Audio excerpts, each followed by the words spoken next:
Hola, buenos días, alumnos de la Universidad UNISANT. Mi nombre es Penélope Yadira Hernández Calvario y bienvenidos a su materia Derecho Civil 2. El día de hoy nos vamos a enfocar en la unidad número 4, que abordaremos los temas sobre usufructo, habitación y servidumbre. Bien, comencemos la clase. Les voy a proyectar la presentación en la cual nos basaremos para poder impartir la clase. Bien.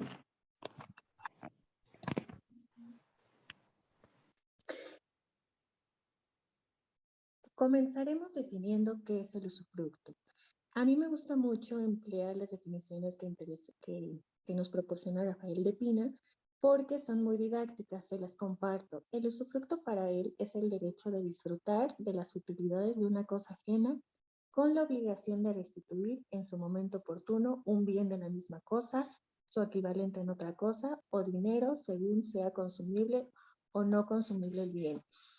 En esta definición vamos a sacar algunos puntos muy importantes, que es que se tiene que restituir la cosa, es decir, que a la persona que va a intervenir en este tipo de figura jurídica debe estar consciente que no va a tener el derecho de poder disponer de ese bien. Más adelante lo comentaremos. Etimológicamente, el usufructo proviene del vocablo usus y fructos, que significa usar y disfrutar. Es importante recalcar que este tipo de derecho es un derecho temporal. ¿Qué quiere decir? Que solamente se va a determinar por un tiempo y no va a ser indefinido. Tiene que quedar muy bien estipulado que es temporal. Ahora bien, ¿cuáles son las clases de usufructo?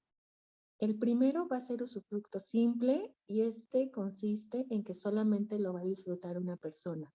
Cuando sean varias personas las que disfrutan el bien, se va a considerar un usufructo múltiple.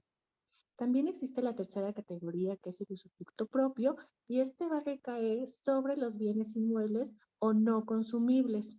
Por su parte, también va a existir el impropio y este va a recaer en bienes consumibles. También vamos a tener la siguiente categoría, que es usufructo parcial y solamente va a afectar una parte del bien.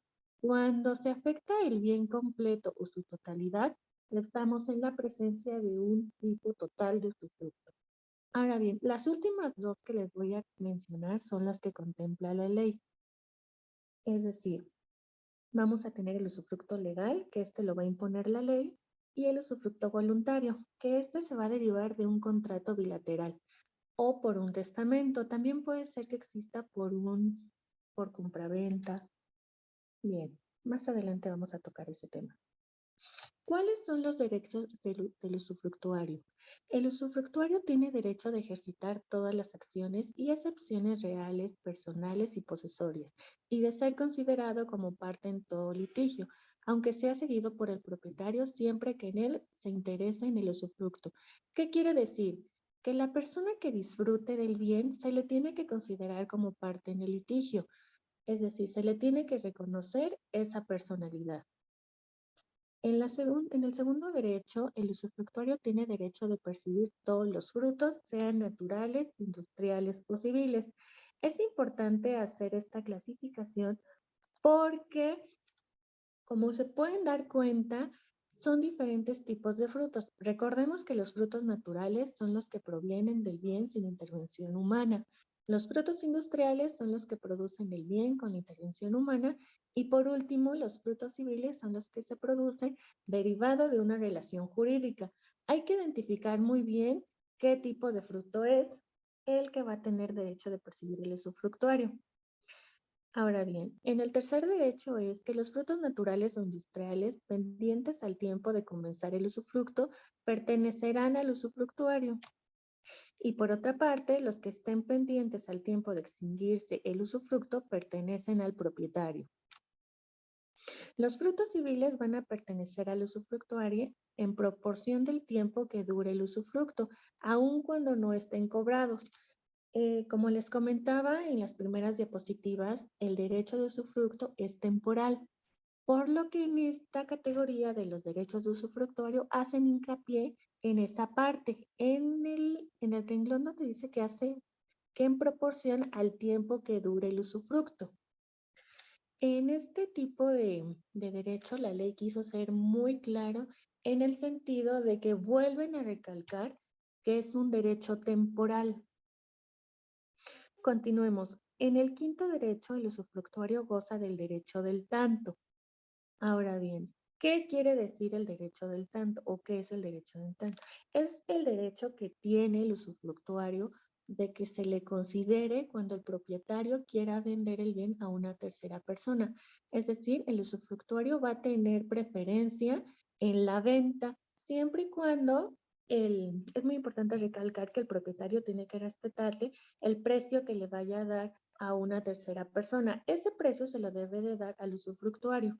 Solamente que él va a gozar con la exclusividad de que le tiene que decir primero de la venta. Y por último, el usufructuario puede gozar por sí mismo de la cosa usufructuada. En el siguiente derecho, el usufructuario de un monte puede disfrutar de todos los productos que provengan de este según su naturaleza. El usufructuario podrá utilizar los viveros sin perjuicio de su conservación y según las costumbres del lugar. Y por último, el usufructuario puede hacer mejoras útiles y puramente voluntarias, pero no tiene derecho a reclamar su pago, aunque sí puede retirarlas siempre que sea posible hacerlo sin deteriorar la cosa en que esté constituido el usufructo. ¿Qué quiere decir? Por ejemplo, si el usufructuario quiere cambiar las lámparas para tener una mejor visibilidad, el propietario no va a poder negarse y cuando se termine el usufructuario puede quitar las lámparas y llevárselas siempre y cuando no dañe el bien. Ahora bien, así como tiene derechos, la ley le confiere obligaciones. Y son dos principales las que tiene que cumplir. La primera es a formar a sus expensas, con citación del dueño, un inventario de todos ellos, haciendo tasar los muebles y constar el estado en el que se hallan los inmuebles. ¿Qué quiere decir expensas? Las expensas son los gastos, costas o el dinero que se emplee en la cosa. En este caso, va a ser el objeto del usufructuario. Y por último, tiene una obligación a dar la correspondiente fianza de que se disfrutará de las cosas con moderación y las restituirá al propietario con sus accesiones al extinguirse el usufructo, no empeoradas ni deterioradas por su negligencia. Es decir, aquí el usufructuario tiene la obligación de cuidar en todo momento el bien y en caso de que se llegue a dañar, debe de poder repararlo o en su caso debe de sustituirlo. Como dato cultural, en la primera viñeta se habla sobre expensas. Cuando ustedes estén en los litigios o lleven algún proceso, les van a mencionar el término de litis expensas. ¿Qué quiere decir esto? Que son todos los gastos que se van a tener que utilizar o que se empleen en la iniciación o tramitación de un juicio. Vienen siendo lo mismo que los gastos y costas que se cobran o que se demandan en las prestaciones, en cualquier escrito inicial de demanda. Es muy importante que lo tengan presente para que no se les vaya a pasar al momento de iniciar un juicio. Ahora bien, vamos a hablar sobre los modos de extinguirse el usufructo. La primera de ellas es por muerte del usufructuario. En este primer punto hay que tener un poco de cuidado de qué tipo de usufructo es. Como les mencionaba anteriormente, en una de las clases del usufructo es el usufructo simple y el usufructo múltiple. En esta primera viñeta que habla sobre la muerte del usufructuario, esto va a aplicar para extinguir el usufructo siempre y cuando estemos presente en un usufructo simple, es decir, cuando solamente lo disfruta una persona. En caso de que el objeto tenga múltiples personas que disfrutan del bien, ¿qué va a pasar con esto? Bueno, pues si la persona, por ejemplo, Juan se muere, ¿quiénes van a tener derecho a disfrutar de ese usufructo? Pues los herederos de Juan. Es muy importante que tengamos presente las clases de usufructo para poder determinar los modos de extinguirse el usufructo. Bien, continuemos. La segunda viñeta habla de por vencimiento del plazo por el cual se constituyó. Recordemos que el usufructo es temporal, así que tiene tiempo de inicio y tiempo de finalizado. El tercer punto es por cumplirse la condición impuesta en el título constitutivo para la cesación de este derecho. Y el cuarto es por la reunión del usufructo y de la propiedad en una misma persona. Es decir, ¿qué pasa si el usufructo y la propiedad recaen sobre una misma persona? Pues no tiene caso que yo siendo dueño, pues también sea usufructuario. Son dos figuras que se contraponen, ser propietario y ser usufructuario. Por eso es importante que recalquemos este punto número 4, ya que en caso de que una sola persona tenga las dos facetas, pues no tiene que extinguirse porque pues ya no tiene caso ser usufructuario, dado que es propietario. El siguiente modo es por prescripción conforme a lo prevenido respecto a los derechos reales. La siguiente es por la renuncia expresa del usufructuario.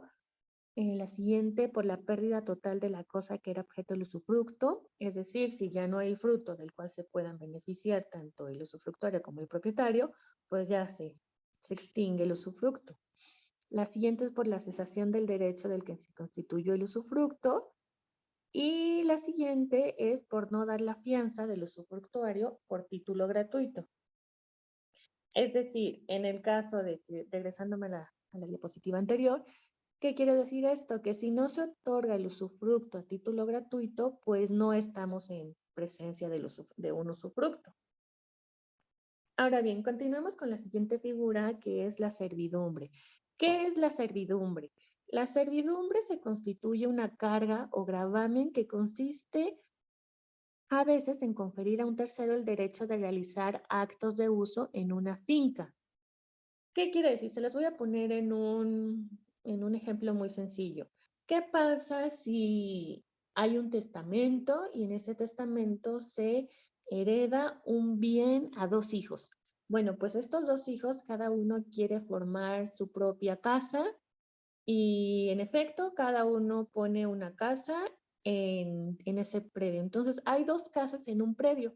Forzosamente tienen que tener áreas comunes en las cuales puedan entrar, salir, guardar el coche o cualquier cosa. Esas áreas comunes es la servidumbre.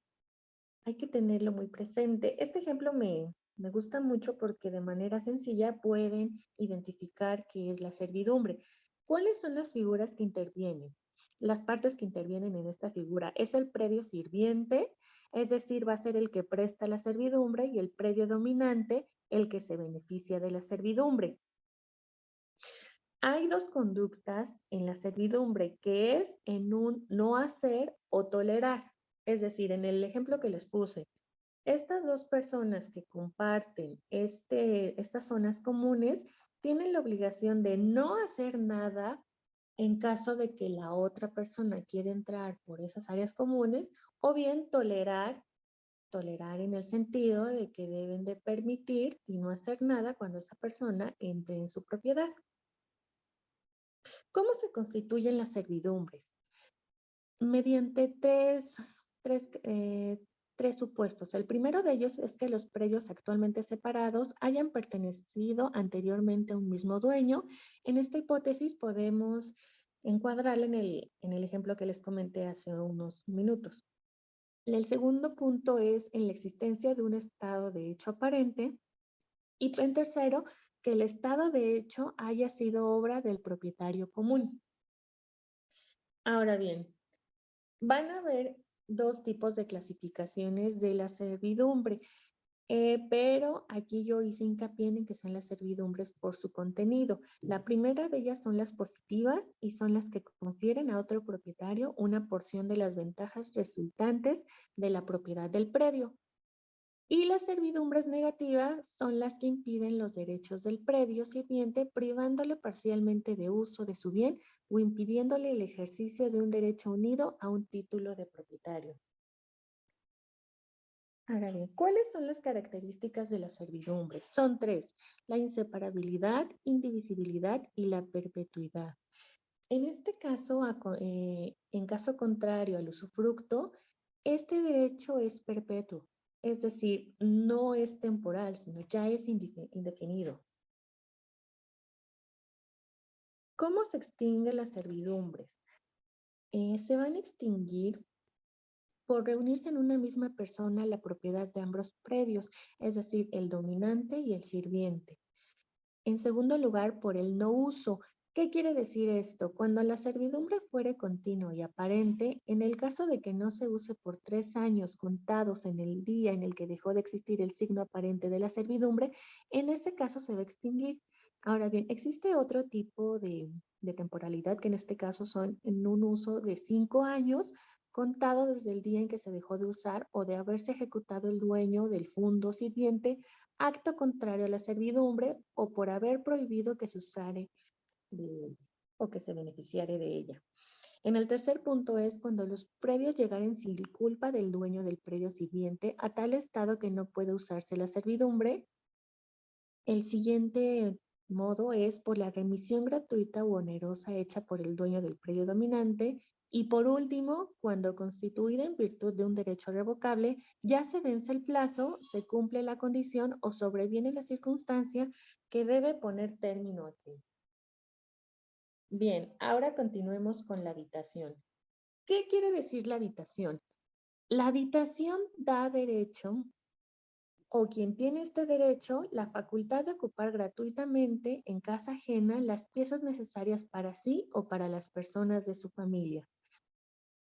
También es importante que tengamos presente que el usuario y él tienen derecho de habitación en un edificio, no pueden enajenar, gravar ni arrendar en todo caso este bien. Ni estos derechos pueden ser embargados por sus acreedores. ¿Qué quiere decir? Si yo estoy sirviéndome de una habitación, yo no puedo disponer de ese bien, no lo puedo enajenar ni arrendar, ni yo tener algún tipo de beneficio por el uso de esta habitación o que me genere algún tipo de fruto civil, es decir, por algún tipo de relación jurídica. Y otra cosa muy importante que hay que tener presente en la habitación es que las disposiciones establecidas para el usufructo son aplicables para los derechos de uso y habitación. Si ustedes revisan el Código Civil, ya sea el federal o de su localidad, van a poder percatarse de que la habitación y el uso, los derechos de uso, se regulan por los mismos artículos. Entonces, los invito a que le den una revisada al Código Federal. Es importante que tengamos presente que el Código Federal no se encuentra tan actualizado como los códigos de sus localidades. Por ejemplo, el Código Civil de la Ciudad de México ya contempla el divorcio incausado y, sin embargo, el Código Federal no lo contempla. Todavía se mencionan las causales de divorcio. Entonces hay que tener un poquito de precaución al momento de revisar el Código Federal. Ahora bien, ¿qué pasa con el uso? El uso es un derecho real por naturaleza vitalicia para usar de los bienes ajenos sin alterar su forma, sustancia y es de carácter intransmisible. Es decir, a caso contrario del usufructo, el uso no se hereda. Más bien el usufructo no se hereda, sino los beneficios o el poder disponer de ese derecho real. Etimológicamente, el uso proviene de los vocablos latín usum, que significa acción y efecto de usar. Tanto el uso como el usufructo y la habitación son derechos temporales, es decir, que se van a cumplir en determinado tiempo y no van a ser a perpetuidad como las servidumbres. Hay que tener muy presente este caso. Bien, como se pueden dar cuenta, de manera breve les pude explicar los detalles más importantes que se mencionan de estas figuras jurídicas, como lo son la servidumbre, el usufructo y la habitación. Ahí permítame un segundo. Ya. Estos puntos importantes que les mencioné son las generalidades más importantes que deben de tener presente y también las peculiaridades y las diferencias de estas figuras. No las podemos confundir porque cada una tiene diferente regulación, tiene diferentes derechos y obligaciones. Entonces, por eso quise hacer hincapié en estas distinciones. No sé si tengan alguna duda o algún comentario. Recuerden que ya estamos por finalizar el curso y si llegan a presentar alguna duda o comentario, no duden en hacérmelo llegar mediante la plataforma o en el correo electrónico. Se los produce en la sección de aviso, en el apartado de bienvenida. Como les comento, ya se va a terminar el curso y si tienen alguna duda o comentario, no duden en hacérmela llegar. Espero que haya sido una explicación muy sencilla y didáctica. Traté de no abrumarlos con tanta información, pero sí he visto que se presentan algunos problemas en la entrega de sus productos. Por eso quise hacer esta presentación para dejarlo muy en claro. Bueno, me despido y que tengan un excelente fin de semana.